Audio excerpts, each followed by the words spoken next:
What's up, everybody? Welcome into Doc's Daily. It is Thursday, November 13th. I am live full effect here with Robert Ferringo. Come and joining us on a Thursday. We appreciate you stopping by here. No Craig Trapp today. He'll be back tomorrow. It'll be Robert, Craig, and Nick Mencken tomorrow. So that'll be those three. Me and Craig flip-flop all around. I don't know. He's probably got a Chipotle to visit somewhere. No, and our guy Craig Trapp. How are we doing, Robert Ferringo? How are you doing today? So far, so good. How are you? Just finalizing my football card, which will be released at 6 p.m.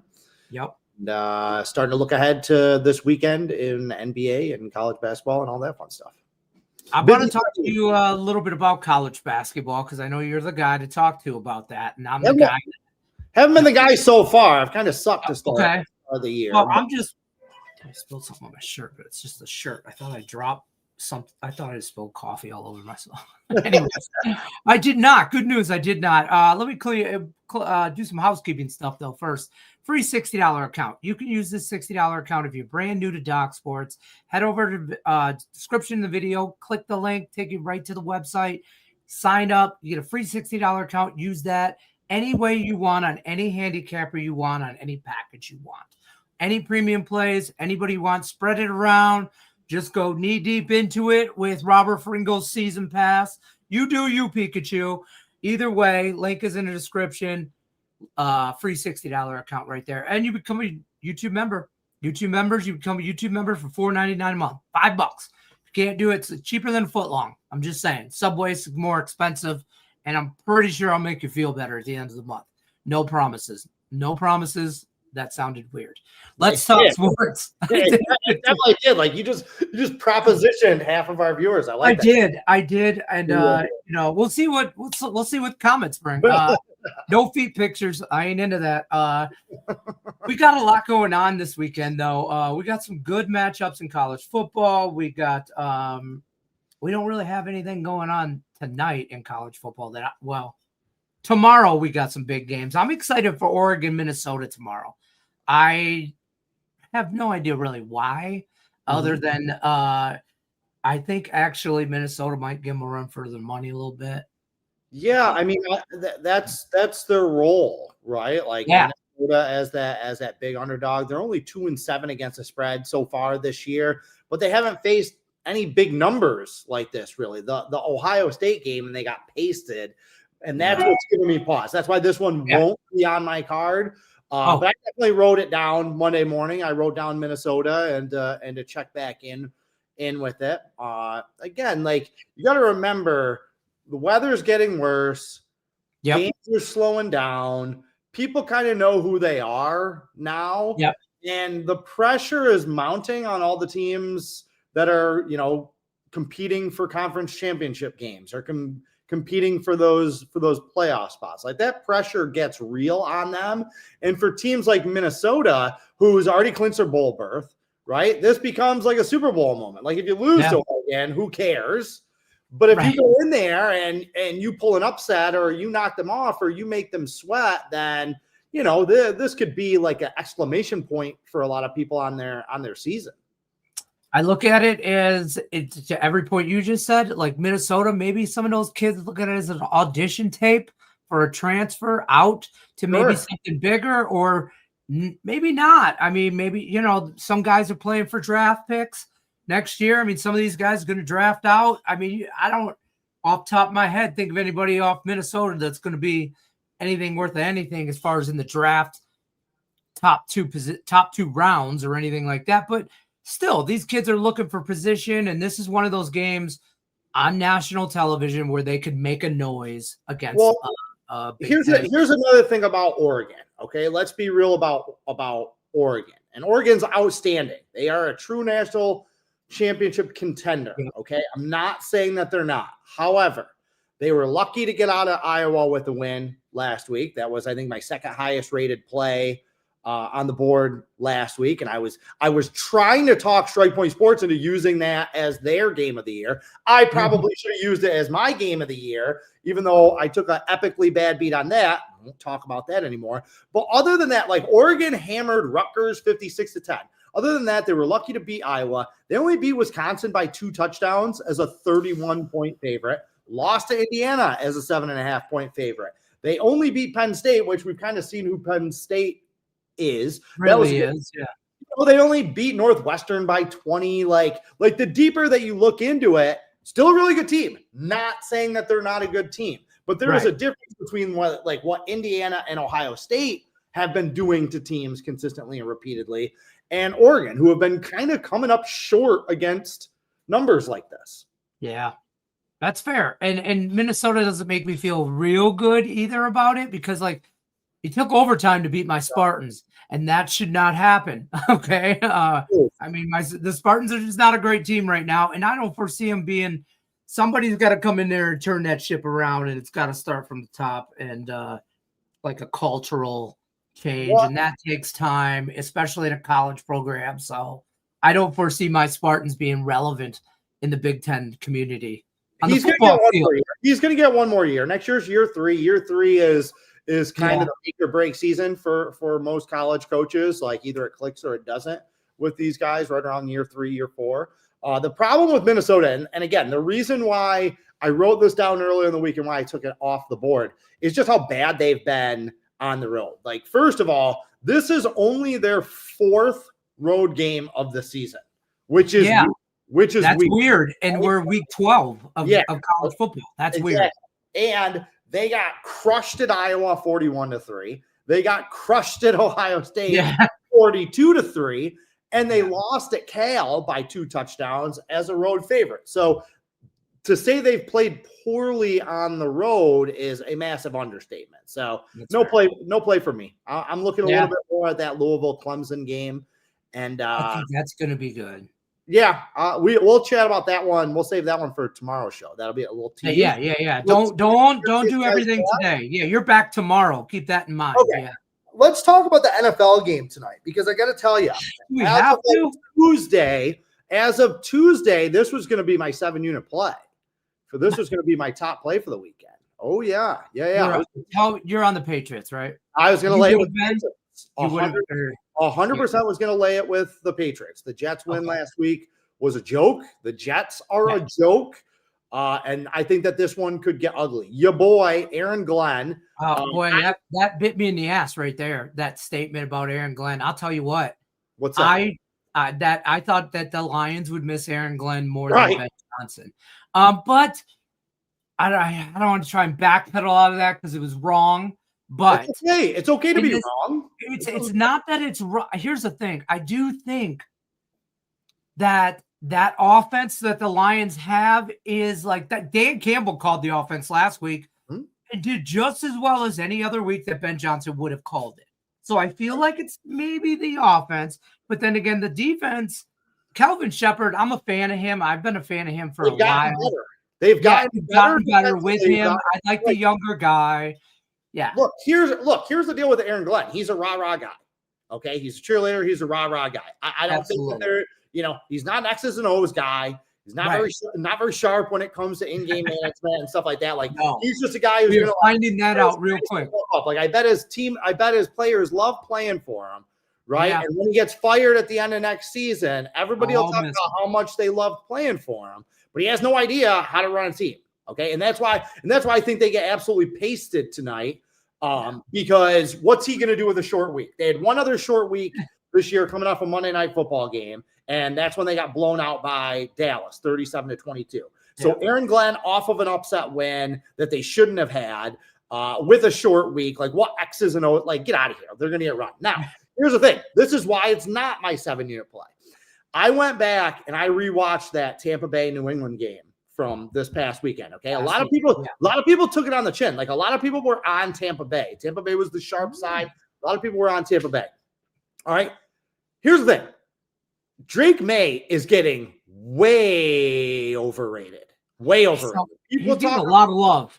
He's getting way too much love. He was not good last week. I don't care what the number said. Go back and look. Out of his first 26 throws, 7 of them were good throws, meaning average, like that guy was open and I hit him, or he made a couple good throws. That throw that he made to Stephon Diggs for the touchdown right before the half on the 4th down, great play by Diggs. Everything else was bad.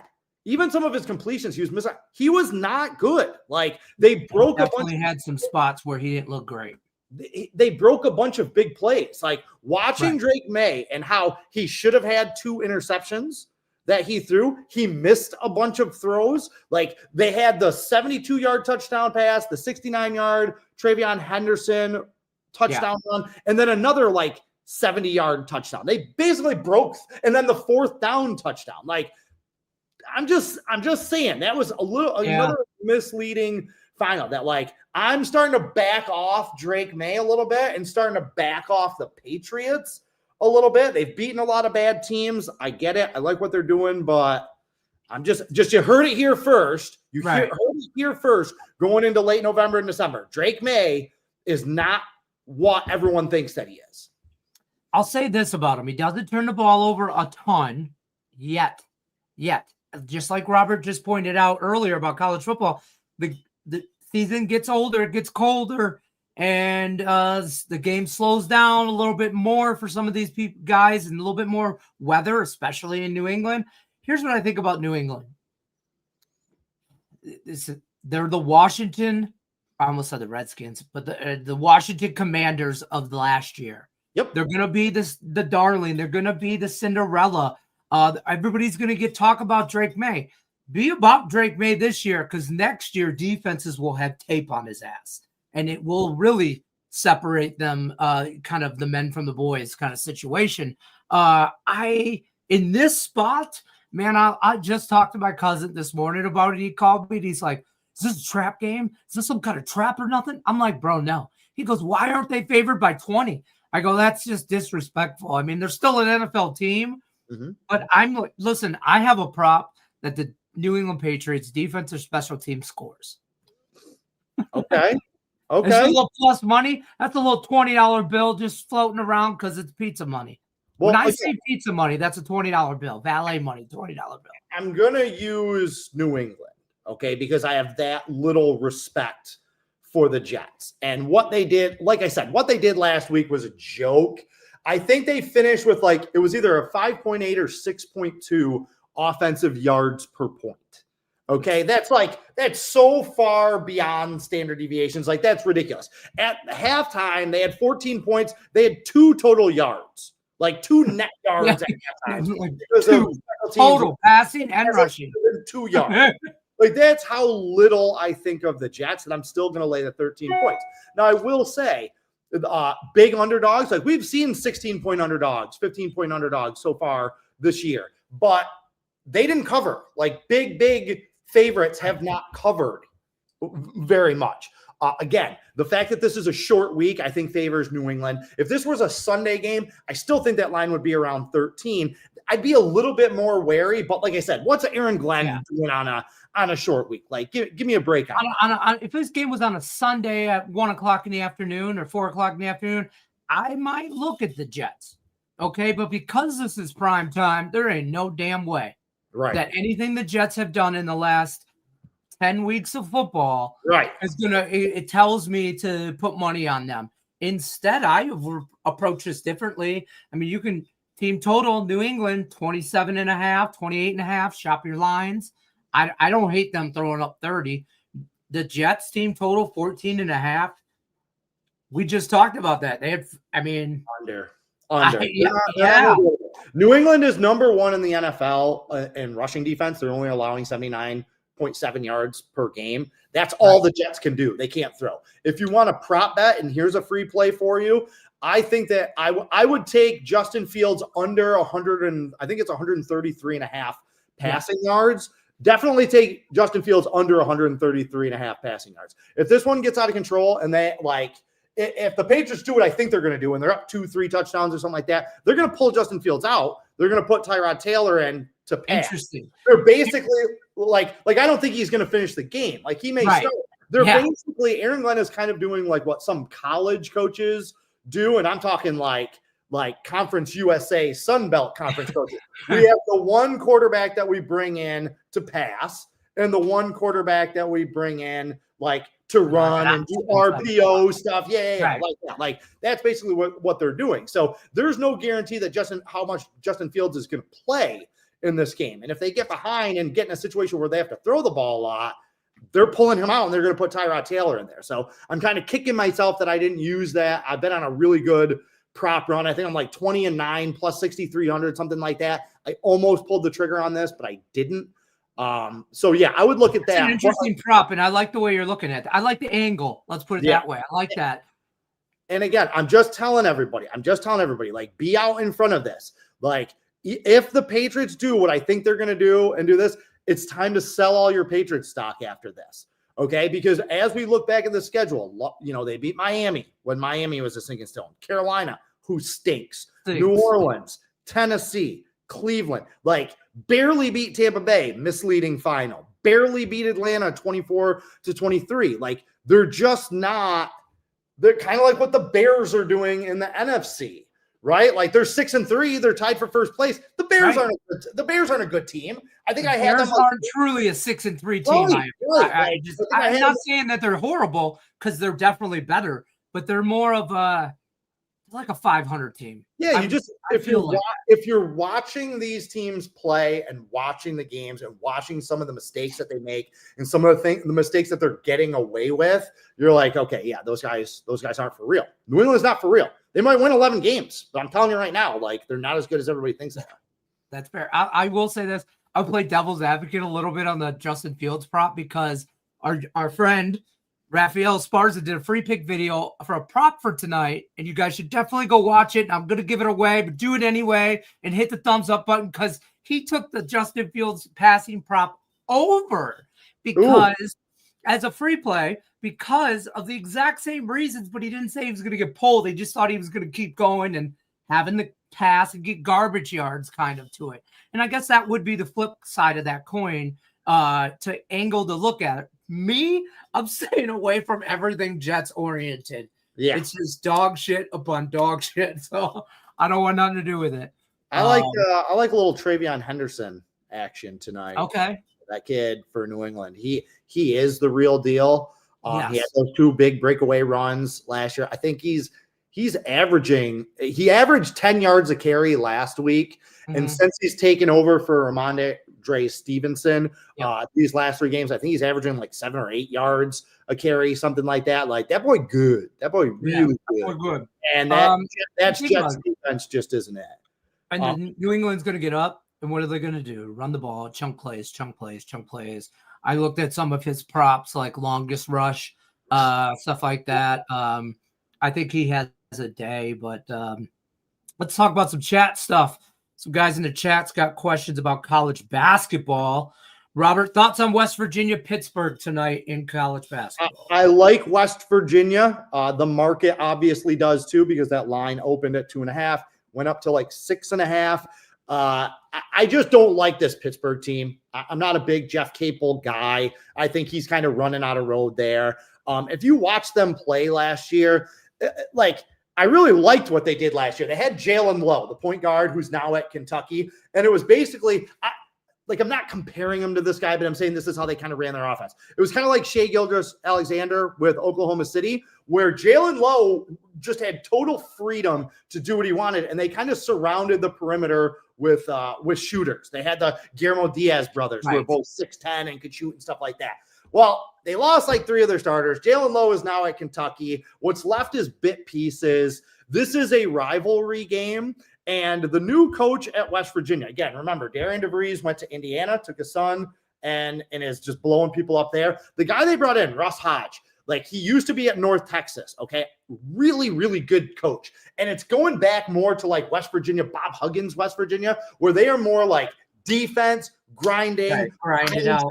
They play at one of the slowest paces in the country. I just don't think, I think Pittsburgh's soft. I don't think they're going to be good on the road. And I think that Hodge is going to use this rivalry game as to make a statement, to kind of plant his flag and stuff like that. Okay. And I just think that West Virginia is a better team. Pittsburgh was not impressive against Eastern Michigan in their win the last time out. They're young, couple freshman starters for Pittsburgh. No, I'm with the market on this one at 6.5. It is 100% still a play. I definitely like West Virginia tonight. Now I'm kind of mad that I didn't put it on my card. Right. Yeah. Nevada Mavericks, let's go Gophers. Got PJ Fleck rowing the boat. I got the crown down there. Shout out. Yes, I gave away a draw yesterday on Docs Daily and it cashed again. This is our second one this week. These things are all plus like whatever, 310, 330. Gotta hit what, 1 out of 3, 1 out of 4 to show a profit. Like they're big. Hey, listen, yeah, Oilers Flyers, man. I just thought that game was. I almost didn't bet it because it looked too easy of a draw. And then I told everybody about it. I was on this too, Scott. You don't have to apologize. I was on Miami, Ohio last night. Toledo came in there and did their thing. Miami, Ohio never woke up. So I mean, that's kind of the Toledo thing, right? Like they look like champs and they run people out of the gym, or they lose as double-digit underdog. Like Jason Candle has the most losses as a double-digit favorite of any college football coach in the country right now. Like I think it's like over the last 7 years or something like that. He has more losses as a double-digit favorite. So with Toledo, that's kind of how it goes. Like either you get run out of the building, like what happened, right, yeah, or they win, or Miami wins, and everyone's like, "Oh my God, where did that come from?" We did have Central Michigan last night, though. We like that. We like that match in action. Buffalo's bad. In Old Dominion and Troy tonight in college football, I can't do it. I just can't do it. Old Dominion's minus a bajillion. I think I rarely, and by rarely I mean almost never, outside of the first month of the season, I never bet the Sun Belt or the MAC. The Old Dominion spent money earlier. I'm sure of it. And those people that follow it very closely, it's like the opposite of what I do with college basketball, right? Like I follow the Horizon League and the Ohio. Yeah, you're in the smaller markets in college basketball. Yeah, I'm in it. With college football, it's like I don't have the brain processing power for it. There's only so much time in the day, man. Yeah, you really have to be on those smaller conferences because like the range of outcomes, I feel like with those smaller schools, like who they are week to week, I feel like it's much wider than the power conference teams. You kind of know what you're getting from those teams. And then it gets into things like matchup and motivation. Okay. Right. Situational spots when you have Big Ten teams playing and ACC teams, stuff like that. But like those MAC teams, again, like Toledo, like we said, Toledo won by 40 last night. Yeah, right. They lost. Like right, would have surprised me really. So. I mean, this is what I do with the MAC for real. Is I know you're not supposed to tease college football and all this, but they're all the same. Like last night, I mean, like earlier in the week, Kent State, Akron, they're the same team. Just take 6 points. Who's ever getting points? Right. Who's ever getting points? Give me 6 more. Right. If I was with you on that one, kicking myself. That was I wanted to use Virginia Tech in a teaser, and I wanted to play them because I like this Virginia Tech team. I think they're kind of sneaky good. It impressed me what they did in Providence over the weekend. Or excuse me, it wasn't in Providence. I think they played in Connecticut. But Providence had the home crowd advantage. It's a Providence team that I think is a little bit undervalued.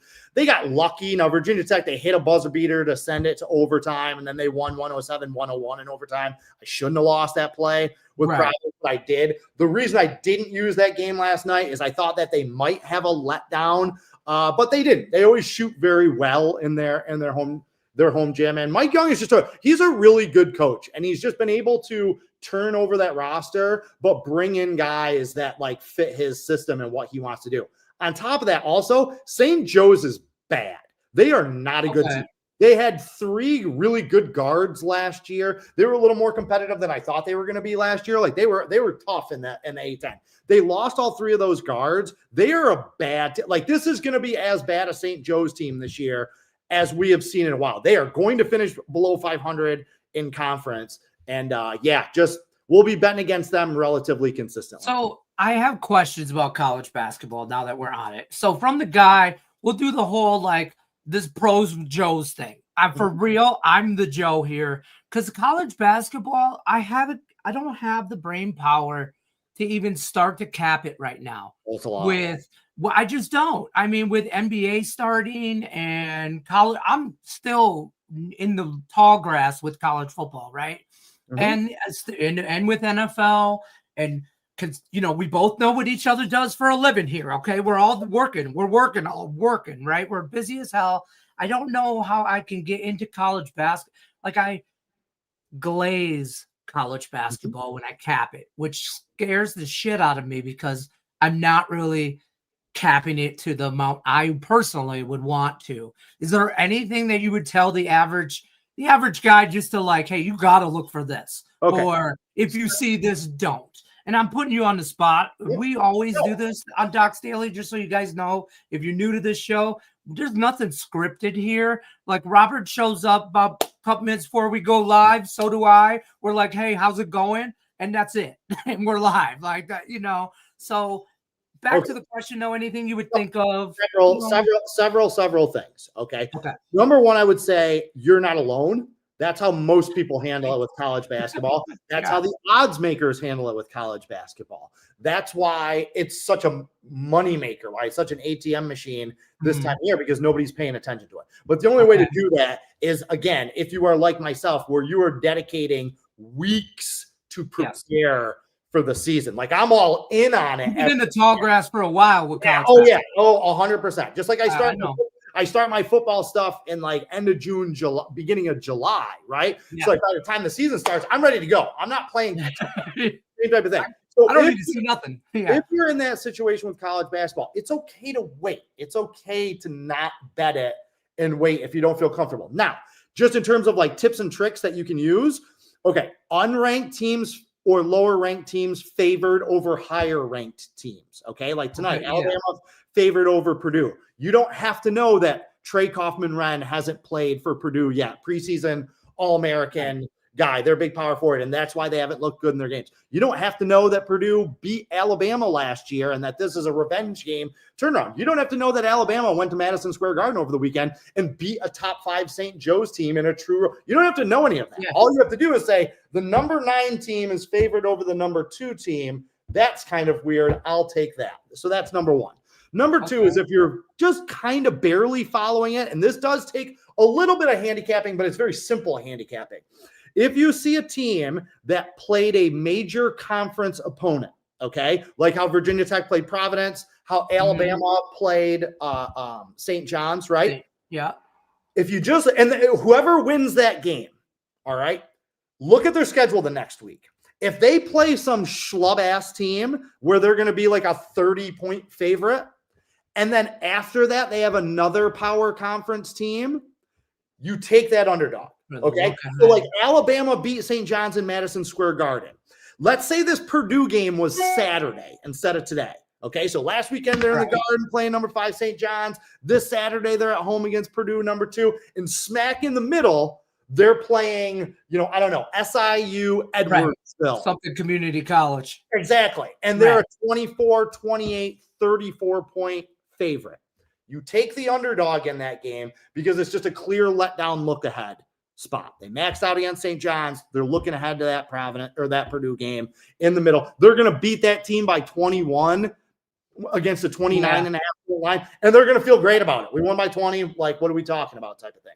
So those are 2 early season college basketball things that you can use that you don't have to know a lot about the teams to cash in on. So using that, in tonight's scenario, San Jose State, Michigan State just coming off a win against a ranked Arkansas team. Correct. Now they play San Jose State minus a bajillion, minus like 25. Yep. And then the next game they play is against the ranked Kentucky team.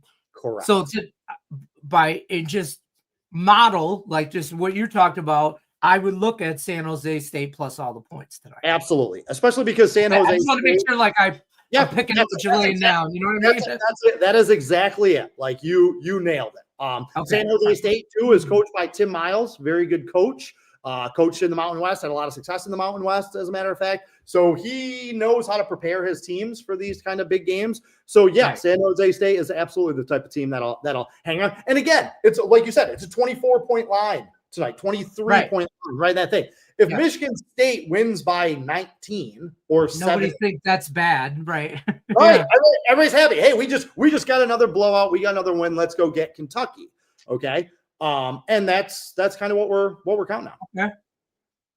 I could get down with that. You know what I mean? Another game I should have had on my card that I didn't. I was going to pass today. Like I just needed a day off. Took a couple bad weeks yesterday after having a really good day on Tuesday. It's just been kind of a spotty start or whatever.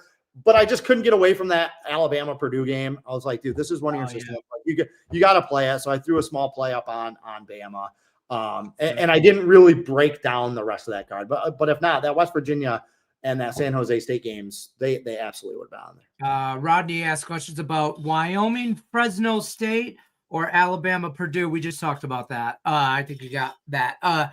Wyoming and Fresno State. I'm like I said, I'm in the back seat. Just Robert said, get in a car with college basketball, and I didn't even put a seatbelt on. I just got in the car. I didn't grab nothing to drink. I'm in for the ride. So wherever he says go is where I'm going. Oh, I don't have it. You got this game? No, I don't even know what sport he's talking about. To be completely, it's got to be college basketball. I'm assuming there's not college football. No, I don't see why. What are you talking about? I don't see Wyoming Fresno. I think he's talking college football. Oh, is it a Saturday game? Probably. It's probably the late Saturday game. But I can say that it's not going to be on my card. Again, college football for sure.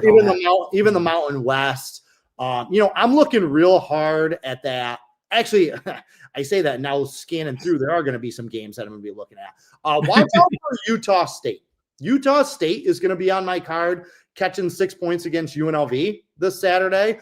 I just don't think that UNLV is as good as their record. They're not. They're not, right? Like they're not as good as the record, and they're not as good as the news and the local media thinks. Correct. And everybody at my local grocery store. And I hate to break it to the lady across the counter. This is what I'm saying. They're coming off probably their best game of the season, too, right? Like the UCLA game that they won early on, but UCLA was a mess. They fired their coach right after, right. Well, whatever. Okay, but that was their best win looking at it. But this was their most complete game. They went to Colorado State and won 42-10 last weekend. So I'm kind of selling high on this UNLV team because before that they lost to New Mexico. They got blown out by Boise State. That was not a competitive game. And even before that, they beat Miami of Ohio by 3 points. They beat Air Force, who can't stop anyone, by 3 points. They were unconvincing in their win over Wyoming. Like, remember, they had to come from behind in week 1 to beat that Division II school, Idaho State, that they were playing. So, I feel like UNLV is on a little bit of borrowed time.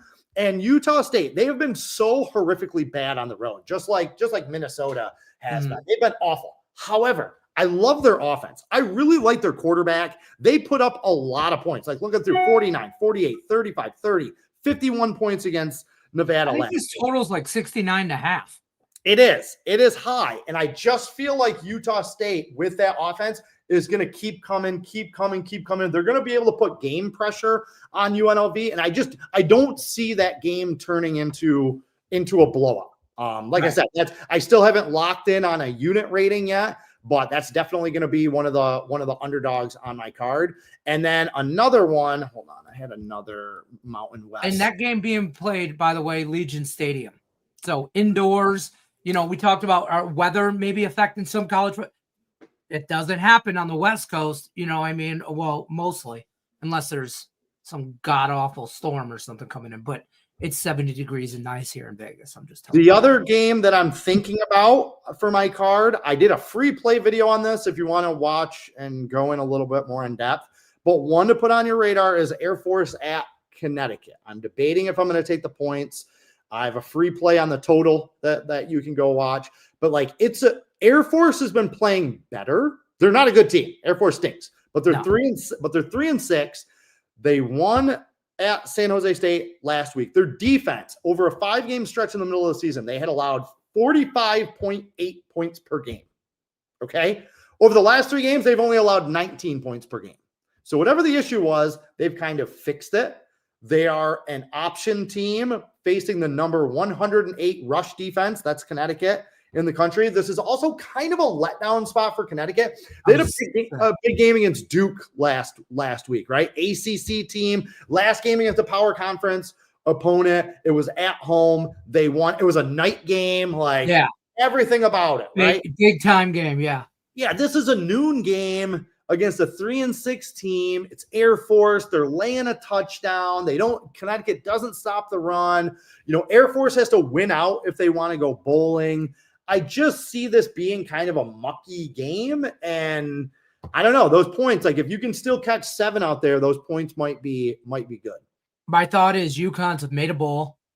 Okay, they're not going. That's it. Nothing. Whether they win or lose this game, it doesn't really affect them, except for maybe what bowl they go to. And I don't think you know what I mean. Air Force. Listen, I'm going to bet on Connecticut. No matter what bowl game they're in, I am betting on them. Like, I got to give more Junior credit. He has done a great job building that program. That's not like building UMass, right? Like, right. Viable. And Connecticut's not bad. Like, they're 7-3 this year, right? All 3 of their losses came in overtime. So it is not a stretch or a leap that they could be 10-0 and we could be talking about them in the playoff, because that group of 5 spot in the playoff, is like, it's weak, right? Yeah, right. They had Syracuse beat, and this was when Syracuse had Steve Angeli. They went on to beat Clemson 2 weeks later. Like, they had Syracuse beat in the Dome. They had Rice beat. Like, this Connecticut team, I like. They're good. Just don't know if I love them laying points. I feel like this could be a sneaky spot for Air Force. Rodney, I don't have anything in this Fresno Wyoming game. It's the last game of the night. So hopefully I don't have to bet it. You know what I mean? They both stink. I'm not chasing. Got me NHL. We'll talk NHL real quick before we bounce out of here. How you doing? Do you do much NHL? I know you're so.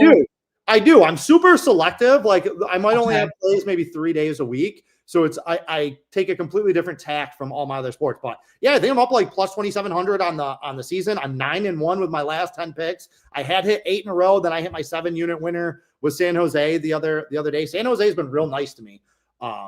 We talked about San Jose a couple of weeks ago when they were on a 13-game losing streak. I've been riding them during this recent winning streak, and they've been really nice to me. So I'm up. I got a 2-unit play on the board, plus money play. I think I'm on a plus 11,000 run dating back to November 14th of last year. So I'm getting it done in hockey. There are a lot of big plays today. So I didn't have any big plays, but we got like 5 guys with 7-unit hockey plays. And dude, there's some guys that are hot as balls. Like Nick Mencken. Nick Mencken is killing it. Yes, we talked about him and his runs in NHL. And he is just like, don't talk to him right now. August has his 8-unit. Yeah, August has his 8-unit game of the year going tonight.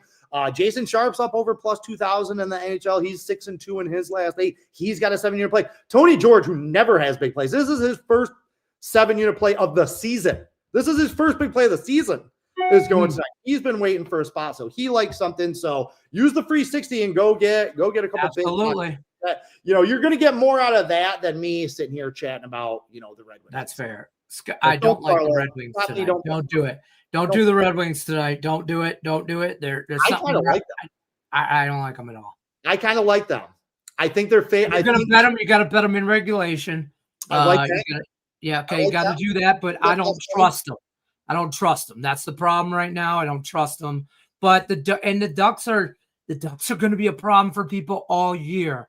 And they get overlooked, and they're going to be a thorn in people's side, I think, all year. They're like 11-4, right? But here's the thing. This is why I like Detroit tonight. Okay, you're right. Detroit are flaky. You never know which team's going to show up. I think they show up tonight.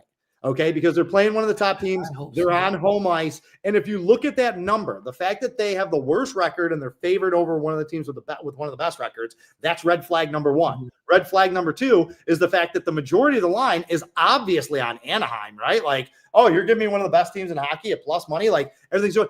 The line is going the other way. It was minus 130 around post time. 2 hours later, now they're at minus 140. Like, you know what it is? The red flags are going off. So. 100-year jerseys. If they're wearing those 100-year jerseys, I'm not betting them. If they haven't won since they put them on. 2 years ago, they got rebranded. by this Priority Garbage Company. It's seriously, it's called Priority. There's a little patch on their Red Wing jersey. Since then, it's the patch. Take the patch off. Take the patch off. We'll go back to good. If you're looking for a draw, it's the Stars and the Canadiens tonight, or the Oilers and the Blue Jackets. I'll probably take a half unit and put both on each one and hope I hit one of them. Honestly, that's probably what I'll do. But that's all I really got for you. I do like a lot of hockey today, but I don't want to go over all the hockey today because I'm still not done going. I gotta go post some football plays, man. Go. We'll see you guys on the next one. Robert will be back tomorrow with Craig Trapp and Nick Mencken, and I'll see you guys Saturday with Griffin Murphy. Good luck, unless your guys are against us.